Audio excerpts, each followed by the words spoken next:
தற்போது கிடைத்திருக்கும் அண்மை செய்தியை பார்த்து வருகிறோம். கரூர் கூட்ட நெரிசல் தொடர்பான 5 வழக்குகளில் விசாரணையை தொடங்கியிருக்கிறது உச்சநீதிமன்றம்.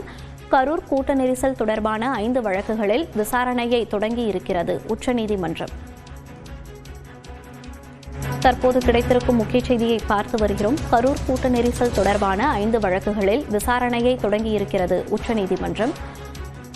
கரூர் கூட்ட நெரிசலில் சிக்கி 41 பேர் உயிரிழந்த விவகாரம் பெரும் சர்ச்சையை ஏற்படுத்தியுள்ள நிலையில் கரூர் கூட்ட நெரிசல் தொடர்பான 5 வழக்குகளில் உச்சநீதிமன்றம் விசாரணையை தொடங்கியிருக்கிறது. இதுகுறித்த கூடுதல் விவரங்களோடு செய்தி அறையிலிருந்து இணைகிறார் நெறியாளர் தேவப்பிரியன். தேவப்பிரியன், இனி உங்களிடம்.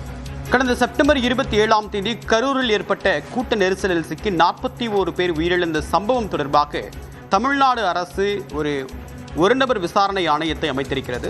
சென்னை உயர்நீதிமன்றம் சிறப்பு புலனாய்வு குழுவை அமைத்திருக்கிறது. இந்த நிலையில் தமிழக வெற்றிக் கழகம் தரப்பிலிருந்து அதிகாரப்பூர்வமாக தற்போது உச்சநீதிமன்றத்தில் நாடப்பட்ட அந்த மனு இன்று விசாரணைக்கு வர இருக்கிறது. தற்போது இந்த விசாரணை தொடங்கியிருக்கிறது. தாவேகாவின் சார்பில் தற்போது வழக்கறிஞர் ஆஜராகி இருக்கிறார். இந்த கரூர் கூட்ட நெரிசல் தொடர்பான விசாரணையில் தாவேகா தரப்பு முக்கியமாக 2 கோரிக்கையை முன் வச்சிருக்காங்க. ஒன்று, உச்சநீதிமன்றத்துடைய ஓய்வு பெற்ற நீதிபதி தலைமையில் ஒரு குழு அமைத்து விசாரிக்க வேண்டும் அப்படின்னு சொல்லியிருக்காங்க. இன்னொன்று, இந்த ஸ்பெஷல் இன்வெஸ்டிகேட்டிவ் டீம் சென்னை உயர்நீதிமன்றத்தால் அமைக்கப்பட்ட இந்த குழுவுக்கு தடை விதிக்க வேண்டும் அப்படின்ற ஒரு கோரிக்கை முன் வச்சிருக்காங்க. நிறைய சதித்திட்டம் இருக்கிறதாகவும் அந்த மனுவில் அவங்க குறிப்பிட்டிருக்காங்க. இந்த மாதிரி நிறைய வாதங்களை முன்வைத்து உச்சநீதிமன்றத்தில் தற்போது தாவேகா தரப்பில் இந்த மனுவானது தாக்கல் செய்யப்பட்டிருக்கு. இதில் கவனிக்க வேண்டிய விஷயம் என்னவென்றால், இந்த கடந்த முறை சென்னை உயர்நீதிமன்றத்தில் நடைபெற்ற விசாரணையின் போது நீதிபதி செந்தில்குமார் பல்வேறு கருத்துக்களையும் தெரிவிச்சிருந்தார். குறிப்பாக விஜயுடைய தலைமை பண்பு குறித்த சில கருத்துக்களை நீக்க வேண்டும் என்றும் தாவேகா தரப்பில் ஒரு வாதம் முன்வைக்கப்பட்டிருக்கு. இந்த வழக்கு விசாரணை அப்படின்னு தற்போது தொடங்கப்படக்கூடிய நிலையில் தாவேகா தலைவர் விஜய் கரூருக்கு செல்வதற்காக அனுமதியும் ஒரு பக்கம் கோரியிருக்கார். டிஜிபி கிட்ட ஒரு மெயில் மூலமாக கரூர் செல்வதற்கான உரிய பாதுகாப்பு வழங்க வேண்டும் அப்படின்னு கோரிக்கை விடுத்திருக்காரு. நீங்கள் சம்பந்தப்பட்ட மாவட்ட காவல் கண்காணிப்பாளர் நீங்கள் அணுகுங்க அப்படின்னு சொல்லிட்டு டிஜிபியும் தற்போது விஜய்க்கு பதில் சொல்லியிருக்காரு. அடுத்த கட்டமாக இதில் வெவ்வேறு காரணங்கள் இருக்குது. அரசியல் ரீதியாக சில கருத்துக்கள் பாஜக தரப்பிலிருந்தும் அதிமுக தரப்பிலிருந்து சொல்லப்பட்டு வந்தாலும் கூட சட்ட ரீதியாக தாவேகா இந்த விஷயத்தை தற்போது உச்சநீதிமன்றத்தில் கொண்டு போயிருக்கிறது மிக முக்கியமான விஷயம். கடந்த காலங்களில் சிபிஐ விசாரணைக்கு வேண்டும் அப்படின்னு சொல்லிட்டு பாஜக வலியுறுத்தினாங்க, அதிமுகவும் அதையே வலியுறுத்தினாங்க. ஆனால் சிபிஐ விசாரணையே தற்போது தாவேகா கேட்கல. ஆனால் அதே நேரத்தில் உச்சநீதிமன்றத்தில் ஓய்வு பெற்ற நீதிபதி தலைமையில் ஒரு குழு அமைக்கணும், எதுக்கான விசாரணையை கேட்டிருக்காது தாவேகா தரப்பு. ஸோ இதன் மூலமாக ஸ்பெஷல் இன்வெஸ்டிகேட்டிவ் டீம் சென்னை உயர்நீதிமன்றம் ஃபார்ம் பண்ண அந்த ஸ்பெஷல் இன்வெஸ்டிகேஷன் டீமுக்கு தடை விதிக்கணும் அப்படின்னு கேட்டிருக்காங்க. இன்னொரு பக்கம் அதே சிறப்பு புலனாய்வு குழு தன்னுடைய விசாரணையை தொடங்கி இருக்குது அப்படின்னு நம்ம கவனிக்க வேண்டிய விஷயம். ஒரு நபர் ஆணையம் எதெல்லாம் டேர்ம்ஸ் ஆஃப் ரெஃபரன்ஸ் ஏற்கனவே வெளியிட்டிருக்காங்க, அது எந்தெந்த விஷயத்தெல்லாம் விசாரிக்கிறாங்க அப்படின்றத நம்ம ஏற்கனவே வெளியிட்டிருக்கோம். ஸோ அப்படி பார்க்கும்போது இந்த தமிழக வெற்றிக் கழகத்துடைய மனு மீதான அதிகாரப்பூர்வமான வாதம் தற்போது உச்சநீதிமன்றத்தில் தொடங்கியிருக்கு.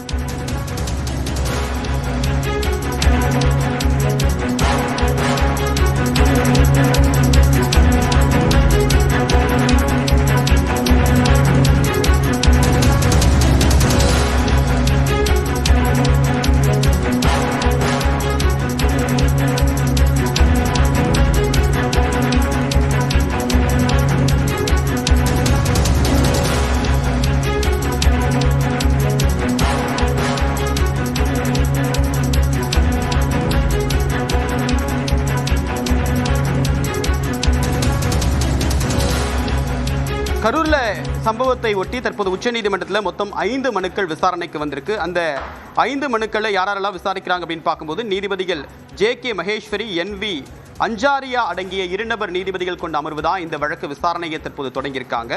இதில் சென்னை உயர்நீதிமன்றத்துடைய உத்தரவு ரத்து செய்து உச்சநீதிமன்றத்துடைய ஓய்வு பெற்ற நீதிபதி தலைமையில் ஒரு விசாரணை குழு அமைக்கணும் அப்படின்னு தான் என்னுடைய மிக முக்கியமான ஒரு பிரேயராக ஒரு வாதமாக இருக்குது, ஒரு கோரிக்கையாக இருக்குது.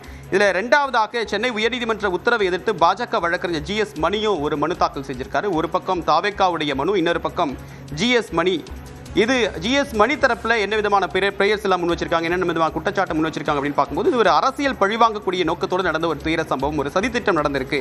இது சம்பந்தப்பட்ட காவல்துறை, மாவட்ட நிர்வாகம், மின்சாரத்துறை அவங்க மீது வழக்கு பதிவு செய்து ஒரு முறையான விசாரணை நடக்கணும். இதுக்கு சிபிஐ அல்லது பதவியில் உள்ள அல்லது ஓய்வு பெற்ற உச்சநீதிமன்ற நீதிபதிகள் அடங்கிய குழு விசாரிக்கணும் அப்படின்னு சொல்லியிருக்காங்க. ஜிஎஸ் மணி தரப்புல கூடுதலாக சிபிஐ விசாரணை அப்படின்றது கேட்கறது நம்ம பார்க்க முடியுது. மூன்றாவதாக ஒரு சிறப்பு புலனாய்வு குழு விசாரணைக்கு எதிராக கரூர்ல உயிரிழந்த சம்பவத்தில் சந்திரா என்பவருடைய கணவர் செல்வராஜ் இந்த மனுவை தாக்கல் செஞ்சிருக்காரு. இவர் சிபிஐ விசாரணையை கேட்கிறாரு. இந்த 5 மனுக்கள்ல 3 மனுக்கள் பெரும்பாலும் சிபிஐ விசாரணை கேட்டுதான் இந்த மனுக்கள் தாக்கல் செய்யப்பட்டிருக்கு. நான்காவதாக கரூர்ல தாவேகா தலைவர் விஜயுடைய பிரச்சார கூட்டத்தில் நெரிசல்ல சிக்கி உயிரிழந்த 13 வயது சிறுவன் தந்தை பன்னீர்செல்வம் அப்படின்றவரும் சிபிஐ விசாரணை கேட்டுதான் மனு தாக்கல் செஞ்சிருக்காரு. 5ஆவதாக பிரபாகரன் அப்படின்றவர் தான் சிபிஐ விசாரணை கேட்டிருக்காரு. ஒட்டுமொத்தமாக 4 மனுக்கள் இதுல சிபிஐ விசாரணை தான் கேட்டிருக்காங்க. ஆனா நேரடியாக தாவேகா தரப்புல தாக்கல் செய்யப்பட்டக்கூடிய மனுவில் சிபிஐ விசாரணை கேட்கவில்லை. மாறாக உச்சநீதிமன்றத்துடைய ஓய்வு பெற்ற நீதிபதி தலைமையில் ஒரு குழு அமைத்து விசாரிக்க வேண்டும் அப்படின்றது தான் தாவேகா தரப்புடைய வாதமாக இருக்கு. இப்ப சென்னை உயர்நீதிமன்றத்தில் கடந்த முறை இந்த விசாரணை வந்தப்ப நீதிபதி பல்வேறு விமர்சனங்களையும் ஒரு கருத்துக்களாக முன்வச்சாரு. அந்த கருத்துக்களை நீக்க வேண்டும், அது நேரடியாக விஜயுடைய தலைமை பண்பு குறித்த கேள்வி எழுப்பக்கூடிய நோக்கத்தில் விமர்சிக்கக்கூடிய வகையில் அந்த கருத்துக்கள் இருக்கு அப்படின்றது தான் தாவேகா தரப்பு வாதமாக இருக்கு. பிரச்சாரத்திற்காக நிறைய கட்டுப்பாடுகள் விதிச்சிருந்தாங்க. அந்த கட்டுப்பாடுகள் விதிக்கப்பட்டு அதன் அடிப்படையில் தான் பிரச்சாரம் நடத்தப்பட்டன. ஆனால் இந்த விவகாரத்தில் எதிர்மனுதாரராக இல்லாத ஒருவரை நீதிமன்றம் நேரடியாக விமர்சித்திருக்கிறது. அதாவது இந்த வழக்கு விசாரணைக்கு வந்தபோது நீதிபதி செந்தில்குமார் முன்பாக அந்த விசாரணைக்கு வந்தபோது விஜய் அந்த வழக்கில் நேரடியாக எந்த விதமான மனுதாரராகவும் இல்லை, எதிர்மனுதாரராக இல்லை, ரெஸ்பாண்டண்டாகவே இல்லை, பெட்டிஷனராகவும் இல்லை.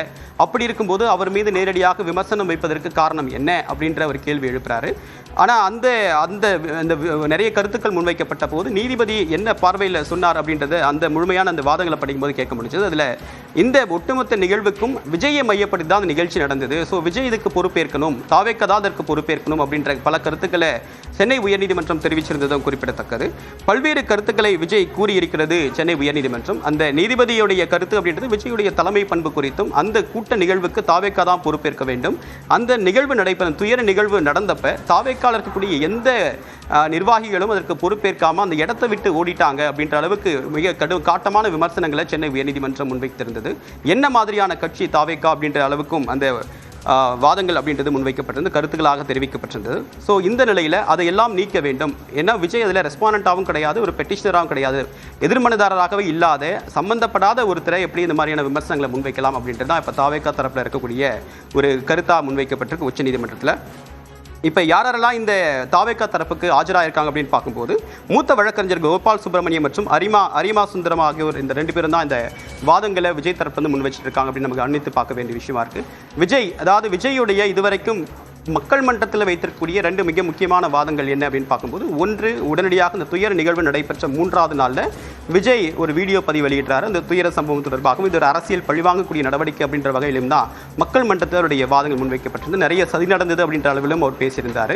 அதற்கு அடுத்ததாக பாதிக்கப்பட்டவர்கள்ட்ட நேரடியாக கரூர் போய் சென்று நேரில் சந்திப்பதற்கான அனுமதி தரணும், காவல்துறை பாதுகாப்பு வழங்கணும் அப்படின்றத டிஜிபிக்கு மெயில் மூலமாக அனுப்பிச்சிருந்தார். ஆனால் இதை இடைப்பட்ட காலத்தில் ஒரு 13 நாட்களுக்கு பிறகு அவர் விஜய் அந்த பாதிக்கப்பட்ட மக்கள்கிட்ட 41 குடும்பத்தாரிடமும் வீடியோ கால் மூலமாக பேசியிருக்காரு.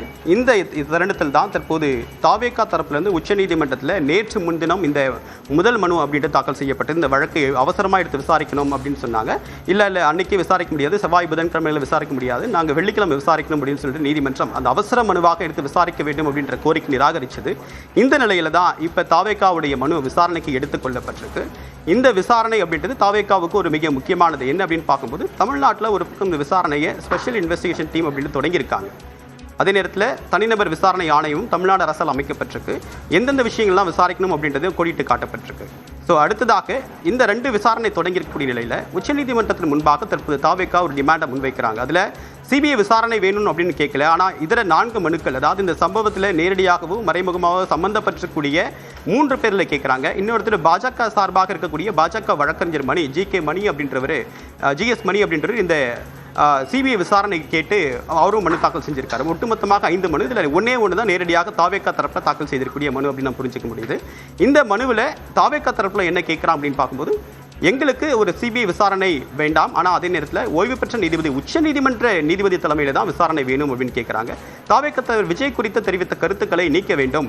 அந்த கருத்துக்கள் அப்படின்றது எந்த வகையிலையும் விஜய் இந்த சம்பவத்துக்கும் விஜய்க்கும் எந்த விதமான சம்பந்தமும் இல்லை அப்படின்றது ஏற்கனவே எங்கள் கட்சி தரப்பில் தெளிவுபடுத்தியிருக்கு. ஆனால் இந்த மனுதாரர் தாக்கல் செய்த மனுவும் இல்லை, எதிர் மனுதாரராக விஜய் கிடையாது. ஆனால் அவர் மீது நிறைய காட்டமான விமர்சனங்களை நீதிமன்றம் சொல்லியிருக்கு, அதை நீக்க வேண்டும் அப்படின்றது தான் தாவேக்கா தரப்பில் முன்வைக்கப்பட்ட ஒரு வாதமாக இருக்குது. இதில் நீதிபதிகள் என்ன சொல்றாங்கன்னா, இந்த வழக்கு சென்னை உயர்நீதிமன்ற மதுரை கிளையில் விசாரணைக்கு வரம்பிற்கு உட்பட்டது. அப்படி இருக்கையில் சென்னையில் இருக்கக்கூடிய ஒரு பிரதான கிளையில் எப்படி இந்த வழக்கு விசாரணைக்கு எடுக்கப்பட்டது அப்படின்றத விவரிக்க வேண்டும் அப்படின்னு சொல்றாங்க. ஏன்னா இந்த சம்பவம் நடைபெற்றப்ப நிறைய வழக்குகள் சென்னை உயர்நீதிமன்றத்திலும் உயர்நீதிமன்ற மதுரை கிளையிலும் முன்வைக்கப்பட்டது. சென்னை உயர்நீதிமன்ற மதுரை கிளையில் 2 கேஸ் வந்தது. ஒன்று